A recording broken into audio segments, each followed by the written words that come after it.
Shalom Bapak Ibu yang terkasih, dalam nama Tuhan Yesus kita akan melihat kali ini dari Kejadian pasal 2 ayat 18 sampai ayat yang ke-23. Mari kita berdoa terlebih dahulu. Bapa Sorgawi, terima kasih kesempatan untuk mendengarkan firman-Mu sekali lagi. Tolonglah Tuhan, oleh urapan Roh Kudus-Mu, kali ini kami mendengarkan firman-Mu, kami memahami dan kami siap menjadi pelaku firman-Mu. Urapi hamba-Mu juga yang akan menyampaikan dengan kuat kuasa daripada-Mu. Dalam nama Yesus kami berdoa, amin. Kejadian pasal 2 ayat 18 sampai ayat yang ke-23, demikian firman Tuhan.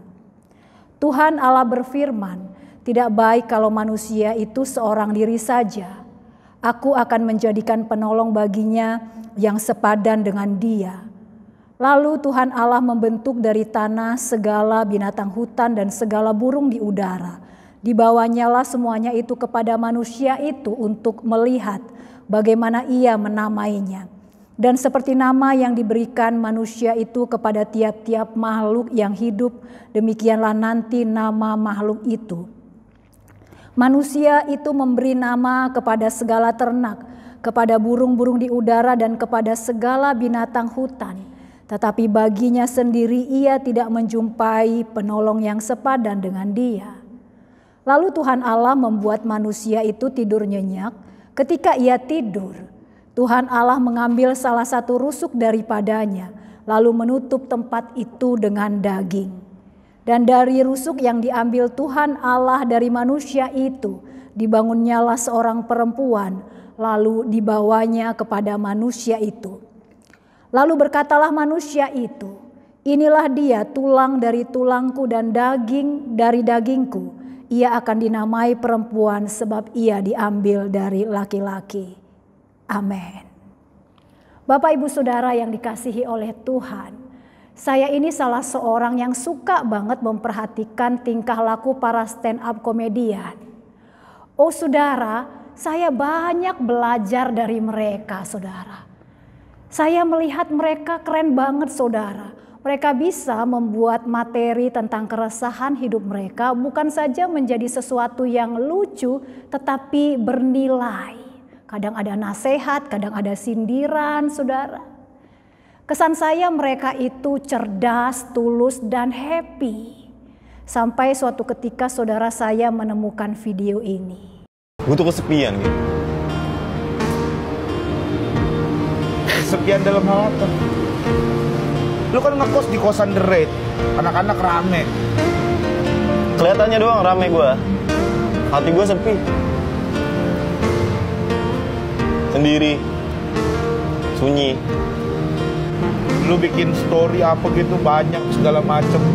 Masa lu bisa kesepian sih? Gue kadang bingung deh. Itulah misteri manusia kan. Kita kadang ngelihat orang dari luarnya nih kayaknya bahagia. Hatinya kita nggak tahu kan kalau kesepian kayak gimana. Dia butuh apa? Kita nggak tahu kan. Saudara, di balik tawa mereka rupanya tersimpan duka. Di balik keriuhan mereka tersimpan kesepian yang sangat menyakitkan saudara. Saudara, banyak yang berpendapat bahwa kesepian itu adalah hal yang paling menakutkan manusia. Kenapa? Karena kesepian itu bukan saja bisa membuat manusia cemas, depresi. Banyak saudara yang bahkan putus asa, bahkan banyak memilih mengakhiri hidupnya saudara. Baru-baru ini viral seorang karyawan minimarket saudara, Lilan Lantu. Ia ditemukan tewas bunuh diri di dalam kamarnya. Apa masalahnya saudara? Dia memang terlilit pinjaman online yang cukup besar. Tapi bukan itu saja, ia terancam dipecat oleh perusahaan tempat dia bekerja karena ia ketahuan saudara make uang kantor untuk nalangi hutangnya itu. Saudara, sebenarnya Lilan Lantu ini sudah mencoba untuk minta tolong kepada teman-temannya. Tetapi saudara, sayangnya mereka mengelak dengan begitu banyak alasan. Ia juga mencoba minta tolong kepada suaminya. Saudara, alih-alih menolong malah suaminya itu mengungkit-ungkit kesalahan masa lalunya. Saudara, sebenarnya sudah ada tanda-tanda Lilan ingin bunuh diri. Dia pernah menuliskan beberapa kalimat di akun medsosnya, saudara. Ada yang gak ngeluh, gak curhat, gak cerita sana sini, tiba-tiba bunuh diri. Dia juga pernah menuliskan cobaan terbesar dalam pernikahan. Tapi sayangnya saudara, tak ada seorang pun yang aware dengan tanda-tanda itu. Di puncak keputusasaannya, ia mengunggah sebuah video. Aku kuat, tapi aku capek.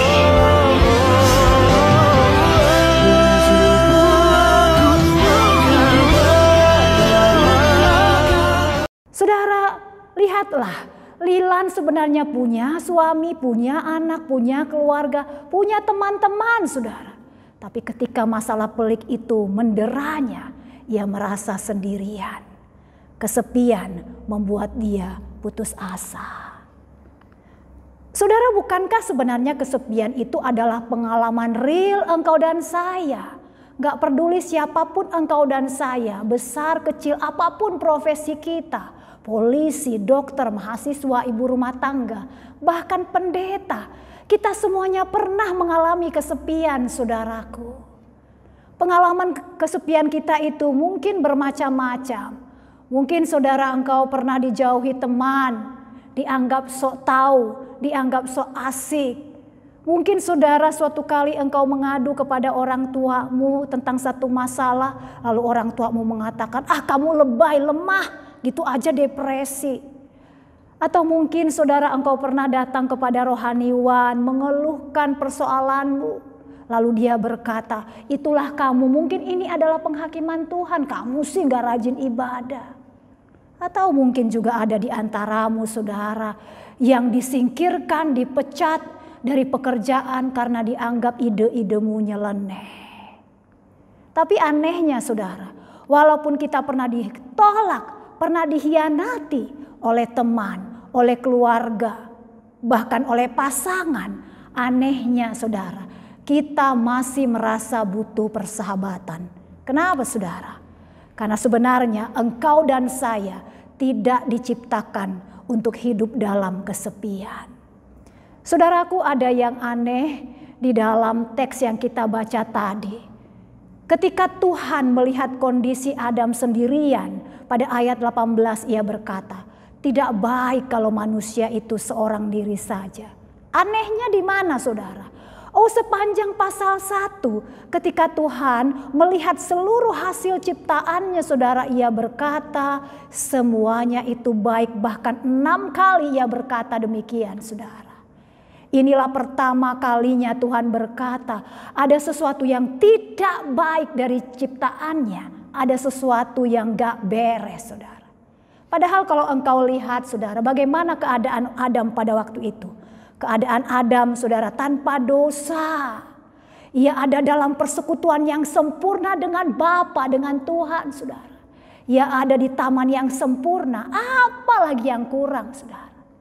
Ada yang kurang. Apa itu saudara? Adam tidak punya teman yang sepadan. Saudara, lihatlah, meskipun Adam memiliki Tuhan, Bapa untuk disembah, namun tanpa teman di sampingnya, Adam belum lengkap. Saudaraku, Tuhan sendiri mengakui bahwa manusia tidak dimaksudkan untuk kesepian. Engkau dan saya diciptakan untuk menjalin hubungan, dan Dia saudara menyediakan sahabat bagimu dan bagiku.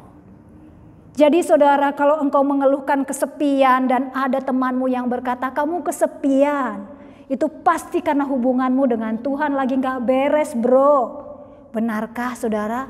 Tidak selalu. Karena Tuhan sendiri mengakui kebutuhanmu dan kebutuhanku. Tidak hanya untuk bersekutu dengan Dia, tapi juga bersahabat dengan orang lain. Saudara, waktu saya kuliah, saya ini termasuk orang yang ambisius saudara. Berbagai upaya saya lakukan untuk mendapatkan hasil yang maksimal. Salah satunya adalah milih-milih teman saudara. Oh, waktu itu saudara, saya hanya mau berteman dengan orang-orang pintar, rajin, jadwalnya jelas, punya catatan yang lengkap.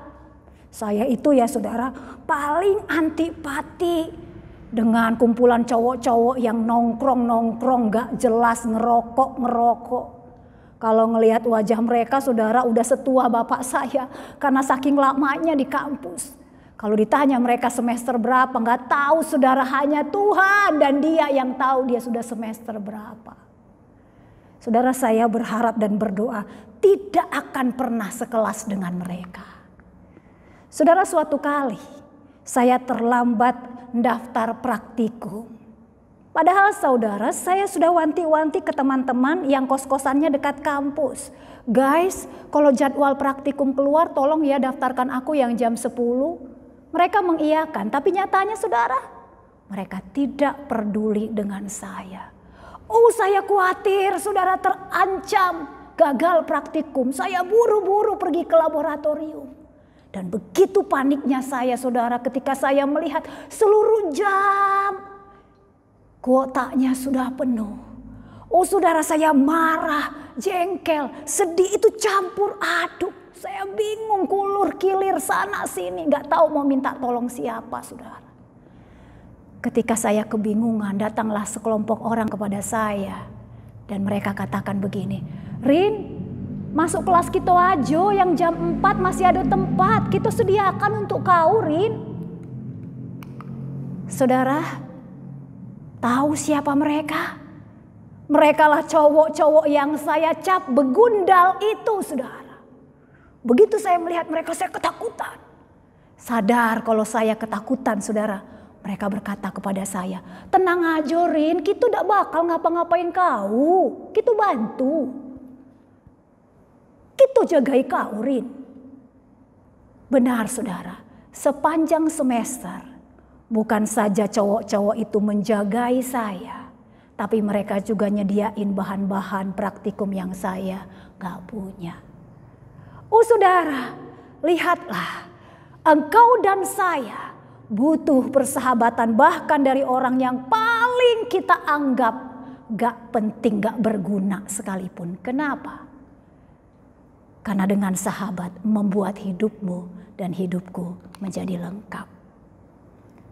Namun demikian saudara, meskipun Tuhan menyediakan orang lain untuk menjadi sahabat kita, namun ada kesepian lain, yaitu kesepian seorang pria dan kesepian seorang wanita. Saudara, kesepian seorang pria, jawabannya adalah hadirnya seorang wanita. Sebaliknya, kesepian seorang wanita jawabannya adalah hadirnya seorang pria. Ini bukan berarti bahwa setiap orang harus menikah, saudara. Karena di dalam Alkitab juga dikatakan beberapa orang dipanggil Tuhan untuk hidup melajang. Ini juga bukan berarti bahwa pernikahan membuat kita nggak boleh bersahabat dengan orang lain. Karena kenyataannya kita masih membutuhkan orang lain. Namun saudara, dapat dikatakan bahwa alasan utama Allah merancang pernikahan adalah untuk memenuhi kebutuhan manusia akan persahabatan. Saudara, pernahkah engkau terpikir, kenapa ya Tuhan tidak menciptakan Adam berbarengan dengan Hawa? Malah Tuhan ciptakan hewan duluan dan nyuruh Adam namain hewan-hewan itu. Kenapa ya saudara? Karena Tuhan ingin mengajar Adam. Kalau binatang saja butuh pasangan, apalagi dia. Benar saja saudara, ketika Adam mulai memanggil binatang-binatang itu. Gajah jantan, gajah betina. Burung jantan, burung betina. Ular jantan, ular betina. Oh saudara, sampai pada daftar yang terakhir binatang-binatang itu. Alkitab mencatat kesedihan Adam. Dikatakan, tetapi baginya sendiri ia tidak menjumpai penolong yang sepadan dengan dia. Oh sekarang Adam sadar akan kebutuhannya. Seolah setelah dia menamai semua binatang itu, Adam berkatalah, milikku mana? Saudara, dan Allah membuat Adam tertidur lelap. Saat itulah Allah mengambil salah satu tulang rusuk Adam dan dibentuknya seorang perempuan lalu dibawanya kepada Adam. Saudara, saat dibawa kepada Adam dan Adam membuka matanya, apa yang terjadi? Saudara, dengan mata yang berbinar-binar, Adam berkata, wow, inilah tulang dari tulangku dan daging dari dagingku. Dan dia akan dinamai perempuan sebab dia diambil dari laki-laki. Seolah-olah saudara, ketika Adam melihat Hawa, dia berkata, wah, akhirnya aku punya pasangan. Saudara, inilah ekspresi kelegaan, ekspresi kegembiraan, kegirangan. Bebas dari rasa kesepian. Saudara, mungkin kalau kita pada era modern ini ngelihat Adam, kok lebay ya? Lebay nggak saudara? Tidak. Istilah tulang dari tulangku berarti wanita itu berasal dari dirinya, bagian dari dirinya saudara. Ini berbicara tentang esensi dan kesatuan. Ketika Tuhan saudara menciptakan Hawa, itu bukan sekedar asal ada. Tapi Tuhan membentuk sedemikian rupa supaya Hawa paling sesuai dengan kebutuhan Adam. Tuhan menciptakan Hawa mirip dengan Adam secara intelektual, fisik, emosional, dan juga spiritual. Sebab itulah saudara, ketika Adam melihat Hawa, ia menemukan semua kebutuhannya di dalam diri Hawa. Mengapa saudara? Allah merancang pernikahan menjadi hubungan persahabatan yang utama, permanen, eksklusif, dan intim. Itu artinya saudara, suami harus mencintai istri sebagai teman yang lebih utama, lebih dekat daripada siapapun yang ada di dunia ini. Bahkan dari orang tua, saudara, bahkan anak. Karena Tuhan saudara tidak menciptakan ayah, ibu, dan anak saat Adam kesepian. Tuhan justru memberikan kepadanya seorang istri. Saudara, itu berarti ikatan antara suami istri itu jauh lebih dalam daripada perasaan cinta. Ini tidak hanya mengikat secara fisik saudara, tapi juga batin. Di dalamnya ada perpaduan jiwa, penggabungan kehidupan, ada kesatuan relasional, emosional, spiritual, dan bersifat permanen. Saudara, inilah mengapa perceraian adalah sesuatu yang sangat mengerikan. Itu sama saudara, seperti engkau mengambil kampak dan membelah tubuhmu menjadi dua. Itu adalah penjagalan, mutilasi, begitu sangat mengerikan. Saudara, dengar ini baik-baik. Tidak ada hubungan persahabatan yang paling indah, paling manis selain di dalam pernikahan. Saudaraku, saya dan kakak saya itu dibesarkan bersama, tumbuh sebagai remaja bersamaan karena usia kami mirip. Kriteria pacar kami pada waktu remaja, saudara, nggak perlu ganteng, yang penting kaya. Maklum saudara, kami ingin merubah nasib. Tapi saudara, ternyata itu nggak mudah.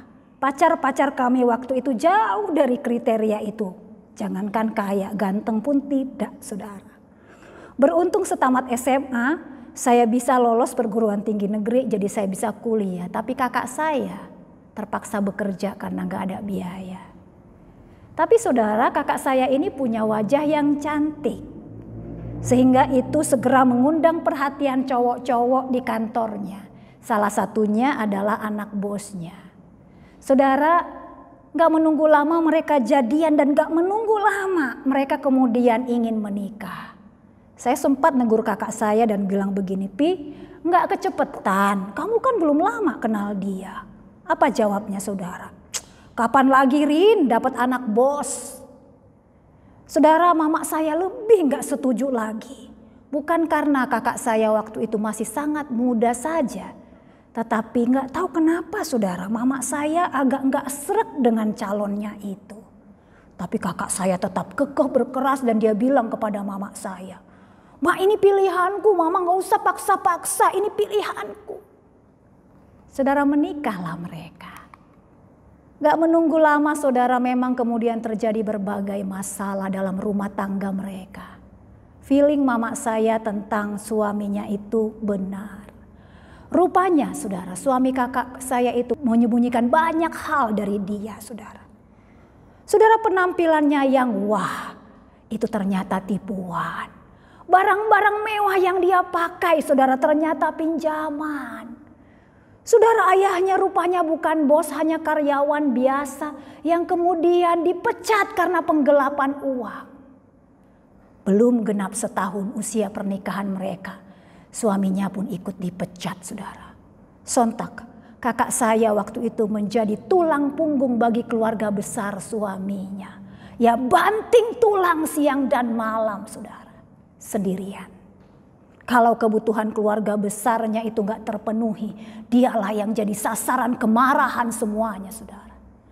Indahnya pernikahan hampir tak pernah ia rasakan. Diselingkuhi, KDRT, dijadikan sapi perah adalah cerita pernikahannya. Berapa lama, saudara? Belasan tahun. Satu kali, saudara, dia mengeluh perutnya sakit. Awalnya dikira mah biasa, namun hanya hitungan hari, saudara, perutnya kemudian membesar. Dibawa ke dokter dan dicek lab, apa hasilnya, saudara? Kanker serviks stadium lanjut. Oh, saudara, memang ia sempat dioperasi, tapi itu justru membuatnya kondisinya semakin memburuk. Bagaimana tanggapan suaminya? Suaminya masih menganggap itu hal yang sepele saja, biasa saja, saudara. Beruntung mama saya ada di sana dan menjaga dia.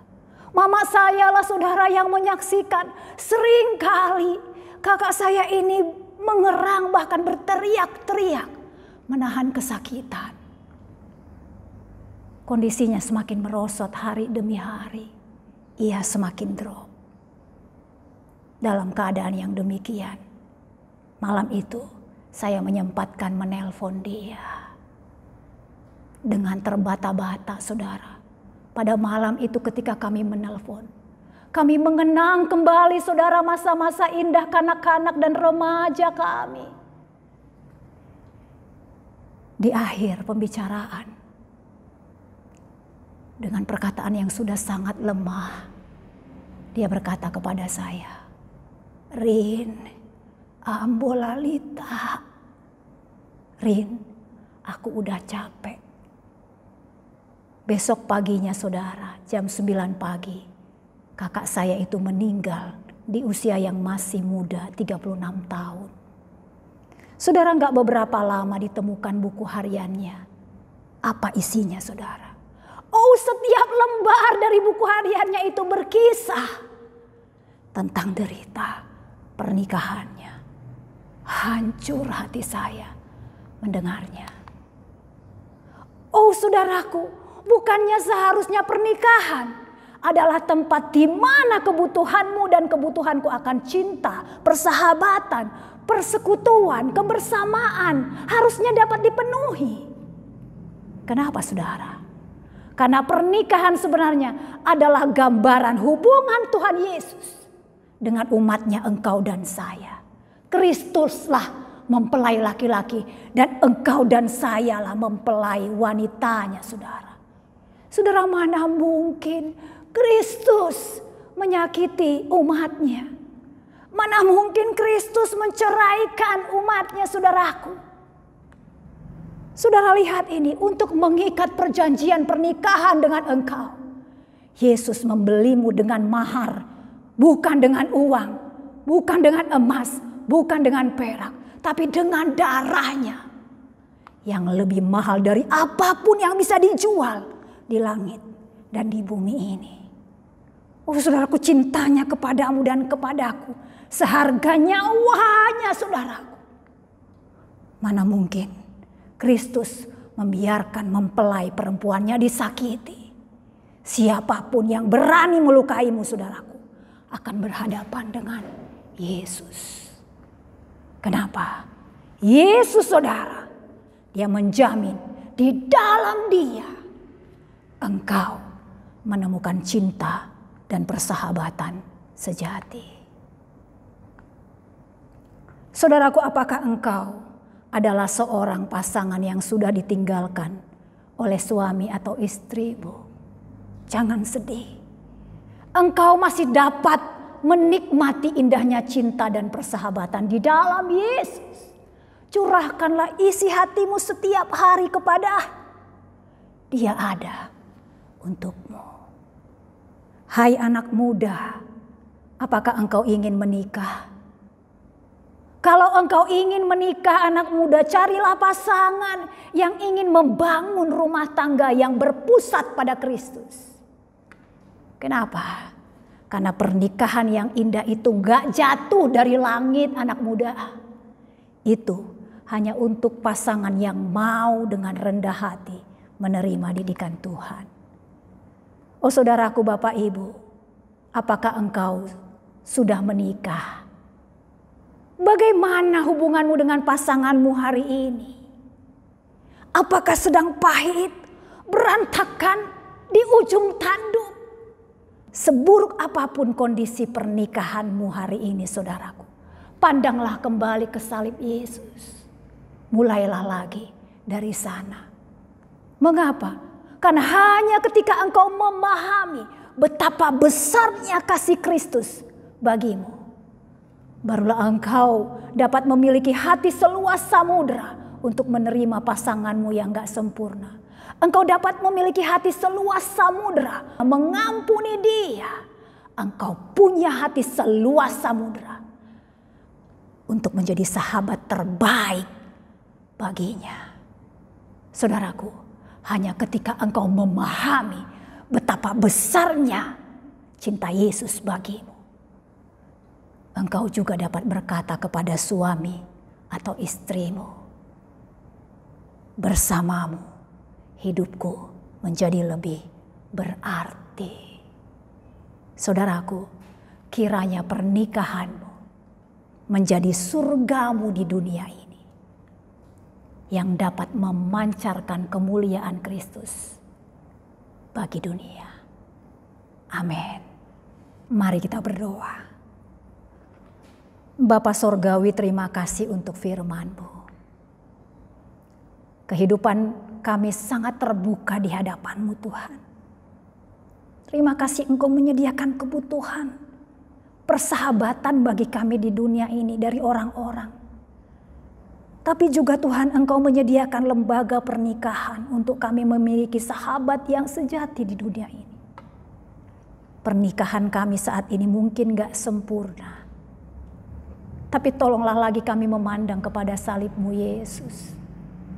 Dan dari sana kami mau memandang pernikahan kami kembali.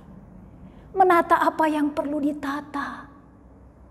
Berikan kami hati yang luas untuk menerima, mengampuni pasangan kami dan memulai lagi berjalan bersama di dalam Kristus Yesus. Engkau Tuhan menolong kami semuanya dalam perjalanan hidup dan masa depan kami. Terpujilah Engkau. Di dalam nama Yesus kami berdoa. Amin.